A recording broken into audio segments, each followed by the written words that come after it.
የኢራን የጦርነት ዝግጅት ያስደነገጣቸው ትራምፕ ለዋሽንግተን ፖስት የሰጡትን አጭር ማብራሪያ ዴይሊ ሜል ይዞት ወጥቷል። አሜሪካ እኮ አሉ ትራምፕ ማንም የማያውቃቸው ብዙ የረቀቁ መሳሪያዎች አሏት። በእርግጥ እንዳብራራ አይፈቀድልኝም። እንደ ዲስከምፓፕሌተር አይነቶችን መጥቀስ በቂ ነው አሉ ትራምፕ በማብራሪያቸው። አሜሪካ በርካታ የጦር አውሮፕላኖችን መሸከም የሚችለውን አብርሃም ሊንከን የተሰኘውን የጦር መርከብ ወደ ኢራን ስታስጠጋ ጦርነትን ለመግጠም ብቻ አስባ አልነበረም። ይልቁንስ ኢራንን አስፈራርታ ወደ ድርድር ለማምጣትም ጭምር እንጂ። ለመደራደርም ጊዜ ያለው ለመግጠምም ጊዜ ያለው ያለችው ኢራን አሁን ላይ ግን እሾህም በሾህ ያለች ይመስላል። ታላቁ አሜሪካንም ለመግጠም ተዘጋጅታለች። አሜሪካ ማመን አልቻለችም። በሩቅ ማስፈራራት ድሮ እንደቀረ ዘግይቶ ነው የገባት።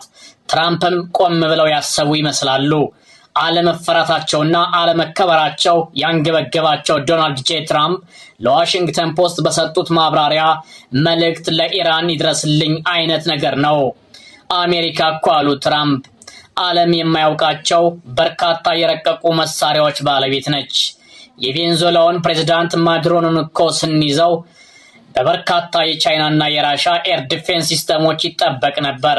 ነገር ግን እኛ መሳሪያዎቹን በቀላሉ እንዳይሰሩ አደረግናቸው። በእርግጥ እንዳብራራ ስለማይፈቀድልኝ እንጂ አረ ስንት የረቀቁ ዓለም የማያውቃቸው መሳሪያዎች አሉን። እናም አንዳንድ ሀገሮች ጥንቃቄ ማድረግ አለባቸው፣ ምክንያቱም ልንጠቀማቸው እንችላለንና በማለት ተናግረዋል። ኢራን በበኩሏ ሚስተር ትራምፕ እዛም ቤት እኮ እሳት አለ ብላለች። ይልቁንስ አለች ኢራን በመግለጫዋ የላካችሁትን የጦር መርከብ የማትመልሱት ከሆነ ከቀናቶች በኋላ መርከቡን የምታገኙት ባህር ውስጥ ሰጥሞ ነው። እናም አስቡበት ብላለች በመግለጫዋ።